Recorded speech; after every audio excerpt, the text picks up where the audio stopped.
சென்னை விமான நிலையத்தில் 200 கிலோவுக்கும் மேலான தங்க கடத்தல் நடந்திருக்கு. அவர் பேர் ஷபீர் அலி. ஏர்போர்ட்டில் இன்டர்நேஷ்னல் டெர்மினல் சர்வதேச விமானங்கள் போகிற இடம். அதில் ஒரு பொம்மைகள் விற்கக்கூடிய ஒரு கடை. கஸ்டம்ஸை பொறுத்த வரைக்கும் அவங்களுக்கு ஏதாவது இன்ஃபர்மேஷன்ஸ் வந்தால் தான் விரிவாக பயணிகளை சோதனை போடுவாங்க. தங்கத்தை எப்படியோ தன் உடலில் பேஸ்ட் ஆக்கி வச்சு மறைத்து கொண்டு நேராக இவருடைய பொம்மை இருக்கிற கடை டெர்மினல்ன்றதுனால அங்கே செக் பண்ண மாட்டாங்க. அங்கே இருக்கிற கழிப்பறையில் போய் உடம்புலேருந்து வெளியே எடுத்து அங்கே வச்சுட்டு இவங்க போயிடுவாங்க. ஷபீர் அலி அதை எடுத்து வெளியில் இருக்கக்கூடிய அந்த கடத்தல் நெட்வொர்க் யார்கிட்ட கொடுக்கணுமோ அதை கொடுத்துருக்கிறாரு. அண்ணாமலைக்கு தொடர்பு இல்லாமல் கூட இருக்கட்டும், ஆனால் அவர் கூட ஃபோட்டோ எடுத்து நட்பில் வச்சுக்கிட்டு அவர் பொறுப்பு கொடுக்கக்கூடிய நபர்கள்லாம் யாரு, அவங்க பின்னணி என்ன, அதுதான் முக்கியமானது. திருச்சி சூர்யா சிவா அவர் பேசக்கூடிய செய்திகள்லாம் இன்னும் நம்மளை அதிர்ச்சி அளிக்கக்கூடியதாக இருக்கு. பதவி வேணும் இல்லை ஏதாவது உங்களுக்கு நடக்கணும்னா படுக்கை அறிக்கை அழைக்கும் கலாச்சாரம் வரைக்கும் பாஜகவில் இருக்குதுன்றது வரைக்கும் அவர் பேசுறாரு. பாரதிய ஜனதாவில் ஊழலும் பாலியல் குற்றங்களும் பிரச்சனைகளும் ஒரு நாணயத்தின் இரு பக்கம் போல தொடர்ந்து வந்துகிட்டே தான் இருக்கு. அண்ணாமலை எப்படி அவருடைய நெட்வொர்க் எப்படி செயல்படுது, எப்படிலாம் அவர் காசு வாங்குறாரு. தமிழிசை ஜிப்மர் ஹாஸ்பிட்டல் சாக்கடை ஆள்ற வேலை வரைக்கும் காசு வாங்கியிருக்காங்க. தமிழிசை ஊழல் செய்தார் அப்படின்னு இது வரைக்கும் யாரும் சொன்னதில்லை. தெலுங்கானா மற்றும் பாண்டிச்சேரி கவர்னர் ஆன பிறகு சில 100 கோடிகளுக்கு மேல அவங்க சம்பாதிச்சிட்டாங்க. 19 தேர்தலில் கனிமொழி எதிர்த்து தூத்துக்குடியில் போட்டிட்ட போது அவங்கள்ட்ட பணம் இல்லை. இப்போ அப்படி கிடையாது, அவங்கள்ட்ட நிறைய பணம் இருக்கு. அறம் நாடு பார்வையாளர்களுக்கு வணக்கம். இன்று நம்முடன் இணைந்திருக்கும் சிறப்பு விருந்தினர் அரசியல் செயல்பாட்டாளர் நாதன் அவர்கள். வணக்கம் தோழர். வணக்கம் சுபாஷ். பாஜக குறித்து பல்வேறு ஊழல்கள், பல்வேறு மோசடிகள் அது தமிழ்நாட்டிலிருந்து வருவது மாதத்திற்கு மாதம் ஒன்றொன்று நடந்துட்டு தான் இருக்குது. இப்போது நம்ம சென்னை விமான நிலையத்தில் 200 கிலோவுக்கும் மேலான தங்க கடத்தல் நடந்திருக்கு அப்படின்னு கண்டுபிடிக்கிறாங்க. அது கண்டுபிடித்து அதனுடைய நெட்வொர்க்கை தேடி போகும்போது இங்கே இருக்கிற பாஜக முக்கிய பொறுப்பாளர்களுக்கு தொடர்பு இருப்பதாக செய்திகள் வந்துட்டுருக்கு. முதல்ல இந்த தங்க கடத்தல் விவகாரம், இதில் இந்த பாஜகவினுடைய தொடர்பு, இது எப்படி பார்க்குறீங்க? இது அதாவது நீங்கள் சொன்னது போல் நாளுக்கு நாள் ஊழல் வெளிச்சம் வந்துக்கிட்டே இருக்குது. என்னன்னா இப்போ பாரதிய ஜனதாவில் சேர்ந்தா நல்ல பணம் சம்பாதிக்கலாம், முதலாளிகள்கிட்ட பணம் வசூல் பண்ணலாம், சென்ட்ரல் ஏஜென்சிஸ்லாம் அவங்க கையில் இருக்குது. இதனால் புற்றீசல் போல் கிரிமினல்ஸ் சேர்ந்துட்டுருக்காங்க. இப்போ இன்றைக்கி நாளிதழில் செய்தி, நேற்று சேனல்கள் செய்தி இப்படி பார்த்தா அவர் பேர் ஷபீர் அலி, முகமது ஷபீர் அலி. ஆமாம். இப்போ ஷபீர் அலி அங்கே ஏர்போர்ட்டில் இன்டர்நேஷ்னல் டெர்மினல் இருக்கு இல்லையா, சர்வதேச விமானங்கள் போகிற இடம், அதில் பயணிகள் புழங்கக்கூடிய இடம். அதில் ஒரு பொம்மைகள் விற்கக்கூடிய ஒரு கடை. அந்த கடையை 2 மாதம் முன்னாடி தான் அவர் வாடகைக்கு குத்தகைக்கு எடுத்திருக்கிறார். அவர் யூடியூபரும் கூட. இப்போ அவருக்கு அது யார் அந்த இடம் பிடிக்கிறதுக்கு உதவி பண்ணியிருக்கிறாங்க அப்படின்னு சொன்னால், அந்த இப்போ இந்திய விமானத்துறை ஆணையம், ஏர்போர்ட் அத்தாரிட்டி இருக்கு இல்லையா, அவங்க ஒரு தனியார் நிறுவனத்திட்ட அந்த டெர்மினலில் இருக்கக்கூடிய கடைகளில் ஏலம் விடுவதற்கு மொத்தமாக அவங்கள்ட்ட கான்ட்ராக்ட் கொடுத்துருவாங்க. அப்போ அந்த நிறுவனத்தின் மூலமாக தான் இவர் வாங்கியிருக்கிறாரு. அந்த நிறுவனத்தில் தான் இந்த பாரதிய ஜனதாவினுடைய மாணவர் அணியை சேர்ந்த ஒரு பிரமுகர், அவர் பேர் பிருத்திவி, அவர் இருந்திருக்கிறார். இப்போ இன்றைக்கி தினகரன்லாம் செய்தி பிடி பார்த்தா அவர் அங்கே இருக்கக்கூடிய எல்லா கடைகளையுமே தொடர்பு வச்சுக்கிட்டு ஒரு மெல்லிசாக ஒரு மிரட்டல் செய்து கொண்டு பணம் வசூல் செய்கிறார் அப்படின்ற முறையில் சொல்கிறாங்க. இப்போது இந்த ஷபீர் அலியினுடைய அந்த டாய் கடை இருக்குது, அதில் ஒரு 7 பேர் ஒர்க் பண்ணுறாங்க. 7 பேருக்கு நீங்கள் விமான நிலையத்தில் அந்த எங்கே வேணாலும் போயிட்டு வரலான்றதுக்கான ஒரு பாஸ் இருக்குது. அப்புறம் அவங்க கடையில் ஒரு கழிப்பறை இருக்குது. இப்போது சர்வதேச விமானங்கள் மூலமாக, அது கல்ஃபாக இருந்தாலும் சரி, இலங்கையாக இருந்தாலும் சரி, இந்த பக்கம் சிங்கப்பூர் மலேசியாவாக இருந்தாலும் சரி, அங்கே அந்த தங்க கடத்தல் நெட்வொர்க்கு அவங்க எடுத்துகிட்டு வராங்க. எடுத்துகிட்டு வரதை ரகசியமாக எடுத்துகிட்டு வராங்க. கஸ்டம்ஸை பொறுத்த வரைக்கும் அவங்களுக்கு ஏதாவது இன்ஃபர்மேஷன்ஸ் வந்தால் தான் விரிவாக பயணிகளை சோதனை போடுவாங்க. அப்போ வரக்கூடிய இந்த கடத்தல் கும்பல் என்ன செய்யுதுன்னா, தங்கத்தை எப்படியோ தன் உடலில் பேஸ்ட் ஆக்கி வச்சு மறைத்து கொண்டு நேராக இவருடைய பொம்மை இருக்கிற கடை டெர்மினல்ன்றதுனால அங்கே செக் பண்ண மாட்டாங்க. அங்கே இருக்கிற கழிப்பறையில் போய் இவங்க அதை உடம்புலேருந்து வெளியே எடுத்து அங்கே வச்சுட்டு இவங்க போயிடுவாங்க. அப்புறம் ஷபீர் அலி அதை எடுத்து வெளியில் இருக்கக்கூடிய அந்த கடத்தல் நெட்வொர்க்கு யார்கிட்ட கொடுக்கணுமோ அதை கொடுத்துருக்கிறார். இவர்களுக்கு அதிகமான செக்கப் இருக்காது அங்கே? இருக்காது. இவங்க வந்து அந்த டெர்மினலில் கடை வச்சிருக்கிறதுனால பாஸ் உண்டு. கிட்டத்தட்ட ஒரு 167 கோடி ரூபாய்க்கு 267 கிலோ தங்கம் வந்து இந்த 2-3 மாதங்களில் வந்து கடத்தப்பட்டிருக்குது அப்படின்னு முதல் கட்ட தகவல் வந்து சொல்லுது. எவ்வளவு பெரிய அமௌண்ட்டு, எவ்வளோ பெரிய தங்க நகைகள். அப்போ இப்போ சமீபத்தில் ஒரு ஹிந்தி படம் ஒன்று வந்துச்சு, க்ரூ அப்படின்னு சொல்லி. அந்த படத்தில் பார்த்திங்கன்னா வந்து ஏர் ஹோஸ்டஸாக இருக்கிறாங்க இல்லையா, விமான பணிப்பெண்கள், அவங்கெல்லாம் வயசாகிரும். அப்புறம் வந்து சின்ன வயசாக இருந்தாலும் கம்பெனி லாஸ் ஆகிறதுனால அவங்கெல்லாம் வந்து கம்பெனி மூட போகிறாங்க, இந்த மாதிரி வரும். அப்போ தங்களுடைய குடும்ப பிரச்சனைகள், கடன் பிரச்சனைகள், குழந்தைகள் கல்வி கடன், இதெல்லாம் தீர்ப்பதற்கு என்ன செய்கிறது? அப்போ வந்து தங்கம் கடத்தலாம். அப்போ ஏற்கனவே அந்த விமானத்தினுடைய ஒரு அதிகாரி, முதலாளிக்கு நெருக்கமானவர் வந்து தங்கம் வந்து கடத்துறாரு. அது இந்த பணிப்பெண்களுக்கு தெரிய வர, அப்புறம் அவங்க அவர்கிட்ட டீல் பேசி வந்து தங்கம் கடத்துகிறாங்க. இதுதான் அந்த கதை. இந்த கதையை பார்க்கும்போது இதெல்லாம் நாட்டில் நடக்குமா, இதெல்லாம் கற்பனையான ஒரு கதை தான் அப்படின்னு தோணும். ஆனால் இன்றைக்கி சென்னை விமான நிலையம் இந்த சபீர் அலி பிருத்திவி கேஸை பார்த்தா அது உண்மை அப்படின்னே வந்து தெரியுது. எந்த பிரச்சனையும் இல்லாமல் அவங்க வந்து இந்த தங்கத்தை வந்து கடத்திட்டு வந்து வந்திருக்காங்க. இப்போ கஸ்டம்ஸுக்கு வந்து போட்டி கும்பல் இருக்கும் இல்லையா, தங்க கடத்தலையே, அவங்க மூலமாக ஏதோ ஒரு தகவல் போட்டு கொடுத்து அவங்க ரேண்டமாக வந்து செக் பண்ணி, அப்புறம் கழிப்பறையை செக் பண்ணி, இந்த ஊழியர்கள் அப்புறம் சபீர் அலி வரலாம் கைது பண்ணி விசாரிக்கும் போது தான் இந்த நெட்வொர்க் வந்து தெரிய வருது. இப்போது பிருத்திவி தான் இந்த கடையை குத்தகைக்கு வாங்குவதற்கு உதவி செய்திருக்கிறார். அது ரொம்ப முக்கியமான பாயிண்ட்டு. இந்த பிருத்திவி யாருன்னு பார்த்தீங்கன்னா, அவர் ப்ரொஃபைல் பிக்சர்ஸ் எல்லாம் பார்த்தா மோடியோடு இருக்கார், அமித்ஷா, நட்டாஜி, அண்ணாமலை, ஒருத்தர் விடலை, எல்லாரு கூடயும் வந்து இருக்கிறாரு. அப்போ வந்து இப்போ அவரையும் விசாரிக்க வேண்டிய நிலைமை வந்து அவரையும் வந்து விசாரிக்கிறாங்க. ஆனால் இப்போ கஸ்டம்ஸ் டிபார்ட்மெண்ட் வந்து பாரதிய ஜனதா கண்ட்ரோலில் இருக்கிறதுனால இந்த பாஜக பிரமுகரை எவ்வளோ தூரம் அதில் வந்து கனெக்ட் பண்ணுவாங்க, என்ன நடக்கும் என்பது வந்து கேள்விக்குறி. ஆனால் இது வந்து ஒரு அதிர்ச்சியூட்டக்கூடிய ஒரு கடத்தல். இல்லை, இன்னொரு செய்தி எல்லாமே அண்ணாமலைக்குமே இதில் நெருங்கிய தொடர்பு இருக்குலாம் செய்திகள் போடுறாங்க. இது எப்படி பாருங்க? ஆமாம், நீங்கள் பிருத்திவி வந்து மோடியோடையே ஃபோட்டோ எடுத்துருக்கிறாருன்னா அப்புறம் அண்ணாமலை ஏமாத்துறோம். இப்போ அண்ணாமலையோட அவர் ஃபோட்டோ எடுத்துருக்கிறாரு, நேரில் பேசியிருப்பார். அண்ணாமலைக்கு இதில் நேரடியாக தொடர்பு உண்டா இல்லையான்றது வந்து விசாரணை முடிவில் தான் நமக்கு வந்து தெரிய வரும். இப்போ அண்ணாமலைக்கு வந்து தொடர்பு இல்லாமல் கூட இருக்கட்டும், ஆனால் அவர் கூட ஃபோட்டோ எடுத்து நட்பில் வச்சுக்கிட்டு அவர் பொறுப்பு கொடுக்கக்கூடிய நபர்கள்லாம் யார், அவங்க பின்னணி என்ன, அதுதான் முக்கியமானது. இப்போ அண்ணாமலைக்கு தெரியாமல் கூட இது நடந்திருக்கலாம். ஆனால் கட்சியில் யார் வந்தாலும், எந்த குற்ற பின்னணி இருக்கிறவங்க வந்தாலும் அவங்களுக்கு வந்து ஒரு பொறுப்பு பதவி கொடுக்கறது. இப்போ இன்றைக்கி காலையில் அதே நாளிதழில் ஒரு செய்திங்க, தண்டையார்பேட்டை ரயில் நிலையம் இருக்கு இல்லையா, ரயில் நிலையத்தில் வந்து பார்த்திங்கன்னா உள்ள பிளாட்ஃபார்மில் நிறைய கடைகள் வந்து இருக்கும். அதில் ஒரு பெட்டி கடையை வந்து நான் வச்சு தரேன் அப்படின்னு சொல்லி அங்கே இருக்கிற பிஜேபி தலைவர் வந்து ஒரு பெண்ணுக்கிட்ட வந்து பேரம் பேசி கிட்டத்தட்ட 2.5 லட்சம் ரூபா வாங்கியிருக்காரு. ஒரு சாதாரண பெட்டி கடை வைக்கிறதுக்கு எங்கே பிளாட்ஃபார்மில் வச்சுக்கிட்டு சில மாதங்களாச்சு, கடை வைக்கிறதுக்கான அனுமதியும் வரல, ஒன்றும் வரல. அந்த அம்மா போய் கேட்குறதுக்கு அது நாளைக்கு அடுத்த மாதம் அப்படின்னு இழுத்து வச்சுருக்காரு. அப்புறம் நீ பணத்தையாவது கொடுன்னு கொஞ்சம் மாதம் கழித்து கேட்டிருக்காங்க, அது கொடுக்க முடியாதுன்னு சொல்லி மிரட்டியிருக்காரு. இப்போ அந்த அம்மா வந்து அவரை எதிர்த்து வந்து தீ குளிக்க போகிறேன்னு சொல்லி அதற்கு முயற்சி பண்ணி அதை வந்து காப்பாற்றிருக்காங்க. இதில் சம்மந்தப்பட்டிருக்கிறது ஒரு பாஜகவினுடைய ஏதோ ஒரு பிரிவு தலைவர். இப்போ மற்ற கட்சிகள்லாம் பார்த்திங்கன்னா அவங்க என்ன பிரிவு, என்ன இளைஞர் அணியா, மாணவர் அணியா, பெண்கள் பிரிவான்னு வந்துடும். பிஜேபியில் மட்டும் அது நூற்றுக்கணக்கான, ஆயிரக்கணக்கான பிரிவுகள் இருக்குது. ஒரு மாவட்டத்திலேயே வந்து ஒரு பிரிவுக்கு அணிக்கான செயலாளர்னு வந்து நூற்றுக்கணக்கில் இருப்பாங்க போல இருக்குது. இது இன்னைக்கு காலையில் வந்து செய்தி. இப்போ ஜாஃபர் சாதிக் வழக்கில் வந்து ஒரு ஸ்டாலின், உதயநிதி கூட ஃபோட்டோ எடுத்துட்டதுனாலே அவங்க கூட தொடர்பு இருக்குன்னு நம்ம எப்படி சொல்ல முடியும் அப்படின்ற விஷயம்லாம் உங்களை போன்ற எல்லாருமே பேசியிருந்தோம். இப்போ இந்த பக்கம் பிருத்திவி வந்து மோடி, அமித்ஷா இவங்க கூடலாம் ஃபோட்டோ எடுத்ததுனாலே பாஜகவோட தொடர்புன்னு எப்படி நம்ம முத்திரை கொடுத்த முடியும்? அந்த கேள்வியும் கூடவே எழும்புதில்ல. இல்லை, இப்போ வந்து பிருத்திவி வந்து அந்த விமான நிலையத்தில் உள்ள கடைகளுக்கு குத்தகை கொடுக்கக்கூடிய ஒரு உரிமம் பெற்ற ஒரு நிறுவனத்தில் வேலை பார்க்குறாரு. அப்போ தான் வந்து பிஜேபியில் வந்து ஒரு முக்கியமான பிரமுகர், நான் வந்து அண்ணாமலையோட நெருக்கமான ஒரு ஆள், இதை சொல்லி தான் அவர் அந்த நிறுவனங்கள்கிட்ட வந்து கலெக்ஷன் வந்து பண்ணியிருக்கார். இதை சொல்லி தான் அவர் வந்து இந்த டாய் கடை வச்சுருக்கிற அந்த கடத்தல் நெட்வொர்க்கோடையும் அவருக்கு வந்து தொடர்பு இருக்குது. அப்போ இவங்க என்ன செய்கிறாங்க, நீங்கள் அந்த காலத்தில் பார்த்தீங்கன்னா ஏதாவது ஒரு கிளி ஜோசியராக, சாதாரண ஜோசியராக இருப்பார்.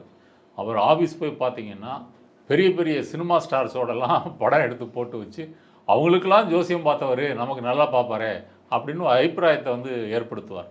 அதுபோல் பாஜகவில் இருக்கக்கூடிய பிரமுகர்கள், நான் அண்ணாமலைக்கு ரைட் ஹேண்டு லெஃப்ட் ஹேண்டு, அண்ணன் எதாக இருந்தாலும் என்கிட்ட கேட்டு தான் சொல்லுவார், மோடிஜியே நான் நேரில் பார்த்துருக்குறேன். இப்போ மோடியோட வந்து நேரில் பார்க்குறதுக்கு அப்பாயின்மெண்ட் யாரும் கிடைக்காதுல்ல, ஒரு ஃபோட்டோ இருக்குது. தினகரனில் இன்னொரு செய்தியும் கூட இருக்குது, அது உறுதிப்படுத்தப்படாத செய்தி. மோடி ஃபாலோ பண்ணக்கூடிய ஒரு அக்கௌண்ட்டில், ட்விட்டர் அக்கௌண்ட்டில் இவருடைய அக்கௌண்ட்டும் இருக்குது. யார்? பிருத்வி அக்கௌண்ட் இருக்குது. அதை நம்ம செக் பண்ணலை, அதனால் அதை நான் உறுதியாக சொல்லலை. இப்போ இதையெல்லாம் வைத்து பார்க்கும்போது தங்களது அதிகாரத்தை வைத்துக்கொண்டு எப்படி இவர்கள் வந்து ஒரு முறைகேடு செஞ்சுருக்காங்க என்பது இந்த கேஸில் வந்து வெட்ட வெளிச்சமாக மாறி இருக்கிறது. இன்னும் விசாரணை போக போக தான் தெரிய வரும். இப்போ இது ஒரு பக்கம் இருக்கும்போது திருச்சி சூர்யா சிவா அவர் பேசக்கூடிய செய்திகள்லாம் இன்னும் நம்மளை வந்து அதிர்ச்சி அளிக்கக்கூடியதாக இருக்குது. வந்து பதவி வேணும், இல்லை ஏதாவது உங்களுக்கு நடக்கணும்னா படுக்கை அறிக்கை அழைக்கும் கலாச்சாரம் வரைக்கும் பாஜகவில் இருக்குதுன்றது வரைக்கும் அவர் பேசுகிறாரு. அண்ணாமலை எப்படி அவருடைய நெட்வொர்க் எப்படி செயல்படுது, எப்படிலாம் அவர் காசு வாங்குறாரு, அந்த விஷயங்களை பேசுகிறாரு. தமிழிசை வந்து ஜிப்மர் ஹாஸ்பிட்டல்லேருந்து சாக்கடை ஆள்ற வேலை வரைக்கும் காசு வாங்கியிருக்காங்க அப்படின்ற விஷயத்த பேசுகிறாரு. நம்ம எல்லாருமே இது பண்ணியிருந்தோம், அண்ணாமலைக்கு எதிராக தமிழிசை பேசுவதனால தான் தமிழிசை அமித்ஷா மிரட்டினாருன்றது விஷயத்த பேசியிருந்தோம். ஆனால் அங்கே நடந்ததே வேறன்ற விஷயத்த பேசுகிறாரு. நிர்மலாவுக்கும் தமிழிசைக்கும் பிரச்சனை, அதை தான் அவர் கண்டிச்சதாக சொல்கிறாங்க. இப்போ திருச்சி சூர்யா சிவா பேசுகிற விஷயங்கள்லாம் எப்படி பார்க்குறீங்க? இப்போ நீங்கள் இந்த செய்திகள்லாம் அதிர்ச்சி அளிக்கிறதா சொல்லியிருக்கிறீங்க, அதை நான் உண்மையாக கண்டிக்கிறேன். இது அதிர்ச்சியெல்லாம் அளிக்கலை. இதற்கு முன்னாடியும் பிஜேபி இப்படி தான் இருந்திருக்குது. அது கேடி ராவன் விவகாரமாக இருக்கட்டும், இல்லை டெய்சி சூர்யா விவகாரமாக இருக்கட்டும், இல்லை அந்த தருமபுரம் ஆதீனத்தை வந்து நான் வீடியோ அனுப்பிடுவேன்னு சொல்லி மிரட்டி வந்து பணம் பிடுங்கிறதுக்கு முயற்சி பண்ணதாக இருக்கட்டும், அப்புறம் வந்து திண்டுக்கல்லில் ஒரு மாவட்ட தலைவர் வந்து சத்துணவு பணியாளர் ஒரு பெண்கிட்ட வந்து முறைகேடாக நடந்ததாக இருக்கட்டும், இப்படி நிறைய இருக்குது. இப்போ தூத்துக்குடியில் அவங்க பேர் என்ன, சசிகலா புஷ்பா, அவங்கள்ட்ட முறைகேடாக நடந்தவர், அவரை தூக்கி திருவள்ளூரில் கேண்டிடேட்டாக போட்டிருக்கிறாங்க. இப்படி பாரதிய ஜனதாவில் வந்து ஊழலும் பாலியல் குற்றங்களும் பிரச்சனைகளும் ஒரு நாணயத்தின் இரு பக்கம் போல் வந்து தொடர்ந்து வந்துக்கிட்டே தான் இருக்குது. இப்போ சூர்யா வந்து அவர் பேசுகிறதுனால அதுக்கு வெயிட்டேஜ் வந்து கொஞ்சம் அதிகமாக இருக்குது. இப்போ நீங்கள் சொன்னது போல் தமிழிசை வந்து ஊழல் செய்தார் அப்படின்னு இது வரைக்கும் யாரும் சொன்னதில்லை. சொல்லப்போனால் தமிழிசை வந்து கிண்டல் பண்ணக்கூடிய நம்ம மீம் கிரியேட்டர்ஸ்க்கே தமிழிசை வந்து ரொம்ப பிடிக்கும். அவங்க வந்து ஒரு நல்ல கண்டென்ட்டாக இருந்தாங்க. தமிழக பிஜேபி தலைவராக இருக்கும்போது தாமரை மலர்ந்தே தீரும் அப்படின்னு அவங்க அடித்து சொல்லும்போது அது வந்து அவங்கள வச்சு வைரல் ஆக்குறது, இந்த மாதிரி வேலைகள்லாம் பண்ணிகிட்டு இருந்தாங்க. இப்போ அவங்க கவர்னர் ஆன பிறகு, தெலுங்கானா மற்றும் பாண்டிச்சேரி கவர்னர் ஆன பிறகு சில 100 கோடிகளுக்கு மேலே வந்து அவங்க சம்பாதிச்சிட்டாங்க. அதாவது வந்து 19 தேர்தலில் வந்து கனிமொழி எதிர்த்து தூத்துக்குடியில் போட்டியிட்ட போது அவங்கள்ட்ட வந்து பணம் இல்லை, இப்போ அப்படி கிடையாது, அவங்கள்ட்ட நிறைய பணம் இருக்குது அப்படின்னு சூர்யா வந்து சொல்கிறாரு. விரைவில் இதற்கான ஆதாரங்களை நான் வந்து வெளியிடுவேன் அப்படின்னு சொல்லியிருக்கிறாரு. இப்போ சூர்யா வந்து பிஜேபியில் வந்து இதையெல்லாம் பேசுவதற்கு முக்கியமான காரணம் அண்ணாமலை அவரை வந்து கைவிட்டு விட்டார். எல்லாரும் அண்ணாமலையை ஆடு ஆடுன்னு சொல்லி ஓட்டிகிட்டு இருக்காங்க. ஆனால் இன்னைக்கு பலிகடாவாக ஆக்கப்பட்ட ஆடு வந்து நான் தான். அண்ணாமலையை முதலமைச்சர் வேட்பாளராக தமிழ்நாட்டில் முதல் அறிவித்ததே நான் தான் அப்படின்னு கிளைம் பண்ணுறாரு. அது மட்டும் இல்லை, அவர் முன்னே பேசுனதெல்லாம் பார்த்தீங்கன்னா ஒரு பிரைம் மினிஸ்டருக்கே தகுதியானவர். இப்படி வந்து ரொம்ப ஓவராக கூவுறாங்கன்னு சொல்லுவாங்க இல்லையா, அது மாதிரி பேசிகிட்டு இருந்தார். இப்போ அவ்வளோ விசுவாசமாக உள்ள நண்பரை வந்து ஏன் அண்ணாமலை கைவிடணும்? அது வந்து அண்ணாமலை சூர்யாவினுடைய கூற்றுப்படி பார்த்தா அவர் இன்னமும் ஒரு ஐபிஎஸ் ஆஃபீஸராக தான் இருக்கார். ஐபிஎஸ் ஆஃபீஸரை பொறுத்த வரைக்கும் தனக்கு கீழே இருக்கிறவங்களாம் தனக்கு சல்யூட் அடிக்கிறாங்களா, பணிவாக இருக்கிறாங்களா, சொன்னதை கேட்குறாங்களா, விசுவாசியாக இருக்கிறாங்களா, இதை மட்டும் தான் பார்ப்பாங்க. மாறாக அவர்களுக்கு இங்கே வந்து விசுவாசியாக இருக்க மாட்டாங்க, உண்மையாக வந்து இருக்க மாட்டாங்க. அதே போல் மேலதிகாரிகளை பார்த்தா சல்யூட் அடிக்கிறது, பணிஞ்சு போகிறது, அது வந்து செய்வாங்க. இப்போ அண்ணாமலை இன்னமும் ஐபிஎஸ் அதிகாரியாக இருக்கிறதுனால அமித்ஷா மோடின்னு மேல் மட்டத்தில் வந்து மரியாதையாக பணிவா அப்படி வந்து பேசிக்கிறது, கீழே வந்து தனக்கு வந்து யார் விசுவாசமாக இருக்கிறாங்களோ தேவைப்பட்டால் பயன்படுத்திக்கிறது, தேவையில்லைன்னா கருவேப்பிலை மாதிரி தூக்கி எரிஞ்சிடுறது, இப்படின்னு செய்கிறதாக வந்து சூர்யா வந்து சொல்கிறார். இப்போ தமிழக பிஜேபியில் அண்ணாமலைக்கு வந்து ஏதாவது ஒரு பிரச்சனை வருது, அண்ணாமலை வந்து ட்ரோல் பண்ணுறாங்க, விமர்சிக்கிறாங்க, அல்லது அண்ணாமலை திமுகவை வந்து விமர்சிக்கிறாருன்னு சொன்னால் திமுக ஐடிவிங்க அவங்கெல்லாம் கடுமையாக விமர்சிக்கிறாங்க. இந்த மாதிரி தருணங்களில் மற்ற பாஜக தலைவர்களை விட மிக அதிகமாக திமுகவை விமர்சனம் பண்ணி அண்ணாமலைக்கு வந்து ஜே அப்படின்னு போட்டது வந்து சூர்யா சிவா தான். அப்போ அவருடைய பாயிண்ட் ஆஃப் வியூவிலேருந்து அண்ணாமலை வெளியிட்ட டிஎம்கே ஃபைல்ஸுக்கு வந்து 80% நான் தான் அப்படின்னு சொல்கிறார் இல்லையா. அந்த கண்டென்ட் சப்ளையர் வந்து நான் தான், உதயநிதிக்கு அதனால தான் என் மேலேயே கோவம் கோவம் என்ன பிடிக்கல அப்படின்னு சொல்கிறாரு இல்லையா. அப்புறம் இன்னொன்று சொல்கிறாரு, இது வந்து புதுசு ஒன்றும் கிடையாது, எல்லாருக்கும் தெரிஞ்ச தகவலை தான் நான் வந்து சொல்லியிருக்கிறேன். அப்போ அவர் ஏதோ பயங்கரமாக புலனாய்வு செய்து ஒரு பவர் பாயிண்ட் ப்ரெசன்டேஷனில் இது வந்து சொல்லலை. அப்போ இப்படியெல்லாம் செய்து நான் திமுகவினுடைய எதிர்ப்பை பகைமை வந்து சம்பாதிச்சிருக்கிறேன். நான் திமுக விட்டு வெளியே வந்த பேரே என் மேலே வந்து ஒரு 10-15 கேஸ் வந்து போட்டிருக்கிறாங்க, 32 நாள் சிறையில் இருந்திருக்கிறேன், இதெல்லாம் வந்து சொல்கிறாரு. அப்போ அண்ணாமலை அப்புறம் இன்னொன்று என்ன சொல்கிறாருன்னா, பாஜக தலைவர்கள் பல பேர் வந்து திமுகவை விமர்சிக்கிறது இல்லை. ஏன் அப்படின்னா அவங்க திமுக அமைச்சர்களோட வந்து ஒரு கான்டாக்டில் நட்பில் வந்து இருக்கிறாங்க. இவங்களும் பாஜக பிரமுகர்களும் மாதம் வந்து 50 லட்சம் முதல் 80 கோடி ரூபாய் வரைக்கும் மணல் மாஃபியாக்களிடமிருந்து வசூல் பண்ணிகிட்டு இருக்கிறாங்க. இந்த ஆதாரத்தையும் வெளியிடுவேன் அப்படின்னு வந்து சொல்கிறார். அப்போது தான் வந்து அண்ணாமலைக்காக திமுகவை எதிர்ப்பதாக இருக்கட்டும், அண்ணாமலை யாராவது சொன்னாங்கன்னா, இப்போ இந்த சாட்டை துரைமுருகன் ஆடியோலாம் லீக் பண்ணதுக்கு என்ன காரணம் சொல்கிறாரு, கோயம்புத்தூரில் போட்டியிடுற அண்ணாமலையை வந்து அவர் வந்து சிறுமைப்படுத்திட்டாரு. அதாவது திமுகவும் அதிமுகவும் வந்து ஒரு டம்மி கேண்டிடேட் போட்டு அவர் இது பண்ணிட்டாரு அப்படின்னு சொல்லிலாம் சொன்னாங்க. அப்போ எங்கள் அண்ணனை பற்றி அப்படி நினைக்கிறியான்னு சொல்லி தான் அவர்கிட்ட பேசி வந்து அதை வெளியிடுறார். அப்போ இவ்வளவெல்லாம் விசுவாசியாக இருந்தாலும் கூட அண்ணாமலை தன்னை வந்து தூர எரிஞ்சிட்டாரு அப்படின்ற கோபம் தான் அவருக்கு. இப்போ அந்த கோபத்தினால பொய் சொல்கிறாருன்னு எடுத்துக்க முடியுமா? இப்போ இந்த வெயிட்டேஜ் இல்லை, அங்கேயே இத்தனை வருஷமாக அங்கே தான் இருந்திருக்காரு, திமுகலேருந்து வெளியே வந்த பிறகு அங்கே தான் இருக்காரு.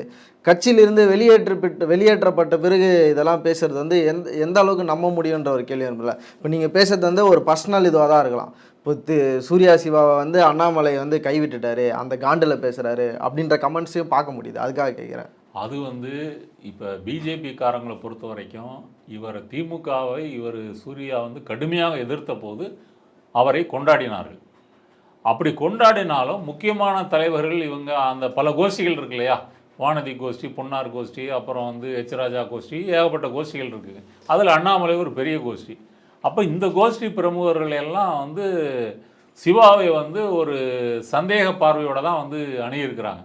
அப்போ எவ்வளவு முறை அவர் தீக்குளித்தாலும் ஒரு ஆணாதிக்க மொழியில் சொல்கிறதா இருந்தால் அவர் கற்பை வந்து அவர் நிரூபிக்க முடியலை. அப்போ பாரதிய ஜனதா பிரமுகர்கள் செய்யாததை இவர் வந்து செய்கிறதா திமுக விமர்சிக்கிறதுனால அணிகள் வந்து கொண்டாடுறாங்க.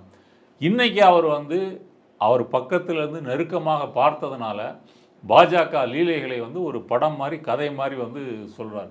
இப்போ வந்து சங்கிகளுக்கு வந்து கோபம், எப்படி வந்து அப்போவே நினச்சவன் மேலே சந்தேகம் இருந்துச்சு, நீ ஸ்லீப்பர் செல் தான் இப்படின்னு சொல்கிறாங்க.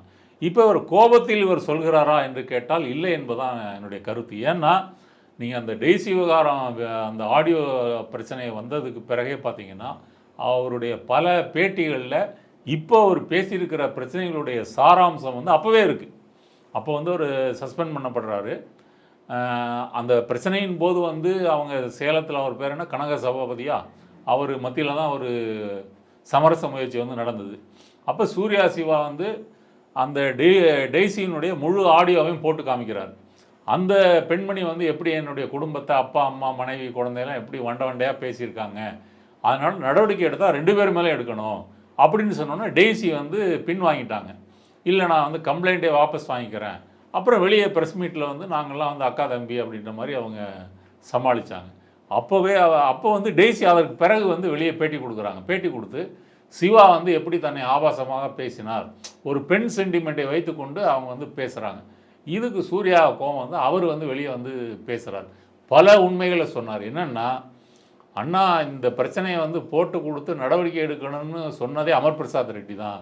அதே அமர் பிரசாத் ரெட்டி தான் நான் கமலாலயத்துக்கு வந்து விசாரணைக்கு போகும்போது என் கூட காரில் வந்தார். அடப்பாவிகளா, இவ்வளவு நாள் வந்து கூட அப்படி இருந்து சொல்லிவிட்டு இப்படிலாம் பின்னாடி பண்ணுவீங்களா, இதெல்லாம் எனக்கு அதிர்ச்சியாக இருக்குது, இது சொன்னார். அப்புறம் வந்து அண்ணாமலைக்கு டெய்லி வாட்ஸ்அப்பில் வந்து ஆடியோ வீடியோ வருமா, அப்போ அந்த பஞ்சாயத்தே அவருக்கு வந்து சரியாக இருந்துச்சு அப்படின்னு வந்து சொல்கிறாரு. அப்புறம் அமர் பிரசாத் ரெட்டி வந்து டி நகர் முதலாளிகளை வந்து மிரட்டி பணம் வாங்கியதாக, அது ஒரு முதலாளி வந்து தனக்கே ஃபோன் பண்ணி சொன்னதாகவும் சொல்கிறாரு. அப்போ சூர்யா ஏற்கனவே இதை பற்றி ஒரு இலைமறை காய்மறைவாக வந்து சொல்லியிருக்காரு. இப்போ வந்து விரிவாக வந்து சொல்கிறாரு, அதற்கு ஆதாரங்களையும் தருவதாக வந்து சொல்லியிருக்கிறார். இப்போ அதெல்லாம் பண்ணுறதுனால என்ன நடக்க போகுதுன்ற கேள்வியும் எழும்புதில்ல. இப்போது எஸ்வி சேகர் பேசுகிறாரு அண்ணாமலையை பற்றி, காயத்ரி ரகுராம் பேசுகிறாங்க, அப்புறம் தமிழிசை அவர்கள் இப்போ சமீபமாக பேசினாங்க, சூர்யா சிவா இப்போ பேசுகிறாரு. இப்போ ஏற்கனவே ஒரு முறை நிர்மலா சீதாராமன் வந்து இங்கே அமுச்சு அந்த கமிட்டிலாம் ஏதோ ஃபார்ம் பண்ணதா சொன்னாங்க, என்ன அண்ணாமலை தலைமையில் என்ன நடக்குதுன்றத. இப்போ இவ்வளோ விஷயங்கள் நடக்குது, இவ்வளோ பேர் வந்து ஆதாரத்தோடு தான் பேசுகிறாங்க, ஆனாலும் அண்ணாமலை ஏன் காப்பாற்றப்படுகிறார் என்கிற கேள்வியும் வருதுல்ல. இப்போ அண்ணாமலை வந்து அதாவதுங்க பிஜேபியினுடைய மத்திய தலைமை மோடி, அமித்ஷா, நட்டா இவங்கெல்லாம் இருக்காங்க இல்லையா, இவங்களுடைய ஒரு நன்மதிப்பை பெற்றவர்கள் மட்டும்தான் மாநிலத்தில் வந்து தலைவராகவோ இருக்க முடியும், நீங்கள் இண்டிபெண்ட்டாகவும் வேலை செய்ய முடியும். அண்ணாமலைக்கு அந்த இடம் இருக்குது. அண்ணாமலை வந்து ஒரு ஆர்எஸ்எஸ் பின்னணியிலேருந்து வந்தவர் வந்து இல்லை. இன்னொரு புறம் பிஜேபியினுடைய நிர்வாக அமைப்பு என்பது அந்த மாநிலத்தினுடைய அமைப்பு செயலாளர், அவர் வந்து ஆர்எஸ்எஸ் பிரச்சாரக்காக இருந்து வரக்கூடியவங்களை தான் போடுவாங்க. அவர் தான் நம்ம கேசவ நாயக். இப்போ கேசவ நாயக்கும் அண்ணாமலையும் சேர்ந்து தான் வந்து முடிவுகளை வந்து எடுக்கணும், அமுல்படுத்தணும். அதில் சில இடங்களில் வந்து கேசவ நாயத்துக்கு கூடுதல் அதிகாரம் வந்து இருக்குது அமைப்பு செயலாளர் என்ற முறையில். இப்போ அண்ணாமலை வந்து எப்படி காப்பாற்றப்படுகிறார்ன்றது சூர்யாவே சொல்கிறாரு. இவர் மேலிடத்துக்கு வந்து எப்படி ஒரு பிம்பத்தை வந்து கட்டியமைக்கிறாரு. அதிமுக கூட்டணி வந்து போனாலும் பரவாயில்ல, நம்ம வந்து அங்கே ஜான் பாண்டியனை பிடிச்சிட்டோம், அதனால் தேவேந்திரகுல வேளாளர்கள், பாரிவேந்தர் பிடிச்சிட்டோம், அதனால் உடையார்கள், நீதி கட்சி ஏசி சண்முகத்தை பிடிச்சி போட்டோம், அதனால் முதலியாளர்கள், பாமகவையும் பிடிச்சி போட்டுட்டோம் வன்னியர்கள், அப்புறம் வந்து நானே வந்து கவுண்டரு. அப்போ எல்லா சமுதாய வாக்குகளும் நமக்கு வந்து வரும். முக்குளத்தோருக்கு எடுத்துட்டிங்கன்னா டிடிவி தினகரன், அப்புறம் வந்து ஓபிஎஸ், இவங்க மூலமாக அந்த வாக்குகள் வந்துடும். அப்போ தமிழகத்தில் இருக்கக்கூடிய கிட்டத்தட்ட அனைத்து சமுதாயங்களையும் நம்ம கைப்பற்றி விட்டோம். அப்போ இதெல்லாம் வச்சு நம்ம வந்து இப்படின்னு சொல்லி ஒரு சித்திரத்தை அந்த பெர்சன்டேஜ் ரவீந்திரன் துரைசாமி என்ற மோடியினுடைய லாயலிஸ்ட் பெருமையாக சொல்லிக் கொள்கிறவர், உங்கள் சேனல்லாம் கூட பேட்டி கொடுப்பாரு. அவர்கிட்ட கேட்டிங்கன்னா எந்தெந்த கம்யூனிட்டி எப்படி பிஜேபி ஓட்டு போடணும்னு வந்து கிளியர் பிக்சராக வந்து சொல்லுவார். அப்போ இப்படி ஒரு சித்திரத்தை வந்து கொடுத்து வந்து நம்ப வைத்திருக்கிறார். ஆனால் உண்மை என்ன? உண்மை வந்து 40 தொகுதிகளையும் வந்து ஊற்றிக்கிச்சு. அப்போ அண்ணாமலை இப்படி ஊற்றிக்கிட்டாலும் இப்போ கூட என்ன சொல்கிறாங்க, நாங்கள் வந்து 19% வாக்கு, தனியாக வந்து பிஜேபிக்கு 11-12% வாக்கு வாங்கிட்டோம், அப்போ நம்ம வந்து வளர்ந்துருக்கிறோம், அப்போ 2026 வந்து ஒரு நல்ல டஃப் ஃபைட் வந்து கொடுக்க முடியும், இப்படி ஒரு நம்பகத்தன்மை. அப்புறம் மீடியா வெளிச்சத்தில் வந்து அண்ணாமலை அடிச்சிக்கவே முடியாது. அது ப்ரெஸ் மீட்டாக இருக்கட்டும், அல்லது அறிக்கைகள் கொடுக்குறதா இருக்கட்டும். வார் ரூம் வேறு தனியாக இருக்கு. வார் ரூம் வந்து பெங்களூரில் ஒன்று இருக்கான், அது சூர்யா சொல்கிறாரு. அப்புறம் சென்னையிலேருந்து 2 வார் ரூம் இருக்கான். அப்போ இவங்க மூலமாக வந்து ட்ரோல் பண்ணுறது, பிரச்சாரம் பண்ணுறது.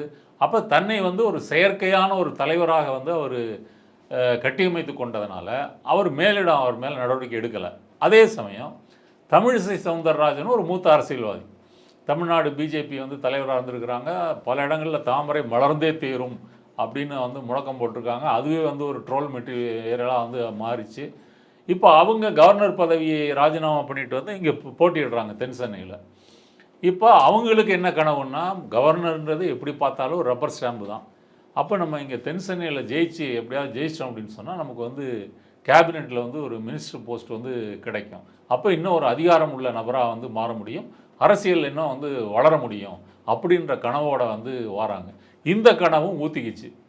அப்போ ஊற்றின பிறகு வந்து அவங்களுக்கு வந்து யோசித்து பார்க்குறாங்க, இது அண்ணாமலை வந்து சரி பண்ணியிருக்கிறாரு, அவர் தான் வந்து ஏடிஎம்கே வந்து கலட்டி விட்டார், ஏடிஎம்கே வந்து கடைசி வரைக்கும் நாங்கள் காலில் விழுந்து கிடக்கிறேன், அடிமைகளாக இருக்கிறேன்னு சொன்னால் கூட இவர் தேவையில்லாமல் வந்து அவங்கள பகைச்சிக்கிட்டாரு. அப்போ எஸ்பி வேலுமணி சொன்னது போல் அதிமுக பாஜக கூட்டணி வந்து நடந்திருந்தால் வெற்றி பெற்றிருக்கலாம் அப்படின்னு சொன்னாங்க. அப்புறம் நாலாம் தலைவராக இருக்கும்போது ரவுடிகள் குற்றப்பின்னணி உள்ளவங்களாம் சேர்க்கலை, இப்போ பார்த்தீங்கன்னா நிறைய சேர்த்துருக்குறாங்க, இதெல்லாம் வந்து சொல்கிறாரு. அப்போ தமிழிசையும் வந்து மேலிடத்தினுடைய ஆசி பெற்றவர் தான், அண்ணாமலையும் ஆசி பெற்றவர் தான். அப்போ இதெல்லாம் வரும்போது என்ன நடக்குதுன்னு சொன்னால், அண்ணாமலை வந்து தன்னுடைய ஏவல் படையினுடைய தளபதியான சூர்யாவை ஏவி விடுறாரு. சூர்யா அந்த இடத்துல ஒரு முக்கியமான பாயிண்ட் சொல்கிறார். காயத்ரி ரகுராம் வந்து அண்ணாமலை விமர்சித்த போது காயத்ரி ரகுராமை எதிர்த்து ட்விட்டு போட்டதோ பேசுனதோ வந்து சிவா தான். அப்புறம் கல்யாணராமன் பேசும்போது அதை எதிர்த்து இவர் வந்து பேசியிருக்கிறார். அப்போ அண்ணாமலை யார் வந்து பிஜேபிக்கு உள்ளே இருந்து கடுமையாக விமர்சிக்கிறாங்களோ அப்போல்லாம் இவர் கடுமையாக வந்து இதெல்லாம் அண்ணாமலை சொல்லித்தான் நான் வந்து செஞ்சேன் அப்படின்னு வந்து சொல்கிறாரு. அது அவராக கூட செய்யலை, இது மாதிரி நான் செய்யலாமா அப்படின்னு கேட்டுட்டு தான் செஞ்சேன்னு சொல்கிறாரு. அதுவும் தமிழிசை விமர்சனம் செய்யும் போது வந்து அவர் யோசிக்கிறாரு, தமிழிசை என்ன இருந்தாலும் மேலிடத்தினுடைய ஆசி பெற்ற ஒரு தலைவர், ஏற்கனவே கட்சி தலைவர். பர்சனலாகவே அவங்க குடும்பத்தோட நெருங்கிய நண்பர்னு அவருடைய சொல்கிறாரு. குழந்தை பிறந்த நாளுக்கெல்லாம் வந்து அந்த அக்கா வந்திருக்கிறாங்க அப்படின்லாம் வந்து சொல்கிறாரு. அப்போ அவங்கள பற்றி பேசலாமான்றது ஒரு தயக்கம் அவருக்கே வந்து வருது. அது அண்ணாமலையிட்ட கேட்டது, நீ பேசு தம்பி பார்த்துக்கலாம் அப்படின்னு சொல்லி வந்து அப்போ அண்ணாமலை வந்து எப்படி இவரை வந்து மேனிப்புலேட் பண்ணி யூஸ் பண்ணியிருக்கிறாரு அப்படின்னு தெரியுது. இதனால தான் இந்த பிரச்சனைகளுக்கு பிறகு அவரை வந்து நீக்கின பிறகு சிவாவுக்கு வந்து கடுமையான கோபம். இந்த கோபத்தின் மூலமாக என்ன நல்லது நடந்திருக்குன்னு கேட்டிங்கன்னா, தமிழ்நாட்டில் உள்ள பிஜேபி வந்து எப்படி செயல்படுகிறது, அங்கே வந்து ஊழல் வந்து எப்படி குடிகொண்டிருக்கிறது, குற்றப்பின்னணி உள்ளவங்க எப்படி வந்து கட்சியில் வந்து சேர்றாங்க, பெண்கள் எந்த அளவுக்கு பாலியல் சுரண்டலுக்கு உள்ளாகிறாங்க. இப்போ ராமசீனிவாசன் மேலே ஒரு ஆடியோ வெளியிட்டிருக்காரு, இன்னமும் நான் வெளியிடுவேன் அப்படின்லாம் வந்து சொல்லியிருக்கிறார். அப்போ கேடி ராகவனில் தொடங்கி அதுவும் வந்து தொடருது. இப்போ தமிழ்நாட்டில் வந்து திமுக இருக்குது, அதிமுக இருக்குது, காங்கிரஸ் இருக்குது, விசிக, கம்யூனிஸ்ட் கட்சிகள், இப்படி பல கட்சிகள் இருக்குது. இந்த கட்சிகள் எல்லாம் இந்த மாதிரியான குற்றச்சாட்டுகள்லாம் நம்ம பார்க்க முடியாது. பாரதிய ஜனதாவில் அது நாளொரு மேனி பொழுதொரு வண்ணமாக இது வந்து அணிவகுத்துட்டு இருக்குது. இப்போ இறுதியாக ஒரு கேள்வி, இப்போ இவ்வளோ பிரச்சனைகள் தமிழ்நாட்டில் நடந்துட்டு இருக்கும்போது லண்டனுக்கு படிப்பு விவகாரமாக போகிறதா சொல்லியிருக்காரு. கிட்டத்தட்ட 6 மாதம் போகிறதா, எப்படி பார்க்குறீங்க இதை? இது வந்து தமிழ்நாட்டில் வந்து வார் ரூம் வச்சுக்கிட்டு ஒரு கோடி மீடியாவை வைத்துக்கொண்டு தன்னை தலைவராக கட்டியமைத்து கொண்டு கடந்த தேர்தலில் வந்து சாதி அரசியல் தான் அவர் செஞ்சது. சாதிக்கு ஒரு கட்சி பிரமுகரை கூப்பிட்டு, தேவநாதன் யாதவ் அவர் போன வாட்டி விட்டுட்டு அவரை, இவங்களெல்லாம் கூப்பிட்டு வந்து ஒரு சாதி அரசியல் மூலமாக எப்படி வாக்குகளை கைப்பற்றலாம் என்று குண்டு சட்டிக்குள் குதிரை ஓட்டி கொண்டிருந்த அண்ணாமலை இப்போ வந்து சாதி அரசியலிருந்து சர்வதேச அரசியல் கற்றுக்கிறதுக்காக ஆக்ஸ்போர்டுக்கு வந்து போகிறாராம். இப்போ ஆக்ஸ்போர்டு பல்கலைக்கழகத்துக்கும் இவர் படிக்க போகிற கல்லூரிக்கு தொடரவே இல்லைன்னு ஒரு நண்பர் வந்து சொன்னார். அப்போ இது ஒரு பில்டப்பு. ஏற்கனவே நீங்கள் ஐபிஎஸ் முடிச்சிட்டிங்க, நான் ஆக்ஸ்போர்ட்லேயே வந்து ஒரு டிகிரி முடிக்க போகிறேன். அதுவும் இன்டர்நேஷ்னல் பொலிட்டிக்ஸ் தான். இவர் உள்ளூரில் இருக்கிற உசிலம்பட்டியோ தேனியோ ஆண்டிப்பட்டியோ பற்றி தெரியாதவர், சர்வதேச அரசியலை போய் பற்றி அங்கே என்ன தெரியும் அவருக்கு? ஏன் ஒரு குப்புசாமியின் பையன் வந்து சர்வதேச அரசியல் தெரிஞ்சுக்க கூடாதான்ற கேள்வி இருக்குல்ல? இருக்கலாம். ஆனால் இப்போ குப்புசாமியின் மகன் இல்லை அவர். இப்போ அவர் வந்து இந்தியாவை ஆளக்கூடிய ஒரு கட்சியினுடைய மாநில தலைவர். அதனால் அந்த மாநில தலைவர் அவரும் ரஃபேல் வாட்ச் கட்டியிருக்காரு. அந்த ரஃபேல் வாட்சுக்கு என்ன விளக்கம் கொடுத்தாரு தெரியுமா? அந்த ரஃபேல் போர் விமானம் செய்யக்கூடிய பாகங்கள்லேருந்து தான் இது வந்து செஞ்சுருக்காங்க. எந்த கூமுட்டையாவது விமானம் தயாரிக்கிற பாகத்தை வச்சு வாட்ச் கட்ட முடியுமா? வாட்சுக்கான மெட்டீரியலே வேறு. அப்போ இதை கட்டிட்டு நான் தேசபக்தன் என்பதனால வந்து நான் இந்த விமானத்தினுடைய பாகங்களே வாட்சாக கட்டியிருக்கிறேன், இப்படியெல்லாம் வந்து பேசியிருக்கிறாரு. இவருக்கு வந்து சர்வதேச அரசியலை பற்றி என்ன தெரியும்? அது வந்து என்னன்னா, அவர் ஏற்கனவே படித்த 20,000 புக்கில் சர்வதேச அரசியல்லாம் இருந்திருக்காதோ? அந்த 20,000 புக்கு வந்து எப்படி படித்தார்? அந்த அதாவது முதல் அட்டையில் வந்து டைட்டில் ஆசிரியர் பேர் போட்டிருக்கோம், பின்னாடி வந்து புக்கில் வந்து ஒரு மேற்கோள் வந்து போட்டிருக்கோம். அந்த மேற்கோளில் ஒரு பாதி படிச்சிருப்பார், முன்னாடி டைட்டில் படிச்சிருப்பார். அப்போ முன்னட்டையும் பின்னட்டையும் படிச்சுட்டு நான் 20,000 புக்கு படிச்சிருக்கிறேன் அப்படின்னு அவர் சொல்லி, அதுவும் வந்து தன்னை வந்து உயர்த்தி கொள்வதற்கான ஒரு முயற்சி. ஆனால் புத்தகம் படிக்கிறவங்களுக்குலாம் தெரியும் அவர் வந்து 20,000 புக்கு படிக்கலை, கப்ஸா விடுறாரு. அப்போ இது வந்து தன்னுடைய பிம்பத்தை உயர்த்தி கொள்வதற்கான ஒரு முயற்சி. அதுவும் இவரை செலக்ட் பண்ணியிருக்காங்களாம். இந்தியாவில் வந்து 12 பேர் செலக்ட் பண்ணியிருக்காங்களாம். அதில் ஒருத்தர் வந்து அண்ணாமலையாம். அது கூட ஏதாவது பிஜேபியினுடைய ஒரு திட்டமாக தான் அது வந்து இருக்கும். இல்லைன்னா இவருக்கெல்லாம் அப்படி ஒரு படிக்கிறதுக்கு வாய்ப்பு கிடைச்சிருமா என்ன? போய் ஏதோ 4 ஆப்பிரிக்கா கண்டம், அமெரிக்க கண்டம், ஆசிய கண்டம், ஏதோ 4-5 விஷயங்களை படிச்சுட்டு ஒரு டிகிரி டிப்ளமா வாங்கிட்டு வர்றது தான் அவருடைய திட்டம். நான் சர்வதேச அரசியல் ஆக்ஸ்போர்டு அதில் வந்து படிச்சுட்டேன், இனி தமிழ்நாட்டை வந்து நான் கலக்க போகிறேன் அப்படின்னு தான் சொல்லுவார். சொல்லிவிட்டு என்ன செய்ய போகிறாரு? அதே ஜான் மட்டியனை பார்க்க போகிறாரு, தேவேந்திரநாத் யாதவை பார்க்க போகிறாரு, அங்கங்கே கேமரா வைக்க போகிறாரு. ஆமாம், வர போகிறாரு. அப்புறம் ராத்திரி வந்து வாட்ஸ்அப்பில் வந்து ஆடியோ வீடியோ பஞ்சாயத்து வரும், இதை கவனிக்கணும். இதுதான் அவருடைய யதார்த்தம். நம்ம பொறுத்திருந்து பார்ப்போம் என்ன நடக்குதுன்றத. அரங்கத்திற்கு வந்து பல்வேறு தகவலை இப்போ நினைக்கிறோம். ரொம்ப நன்றி. நன்றி.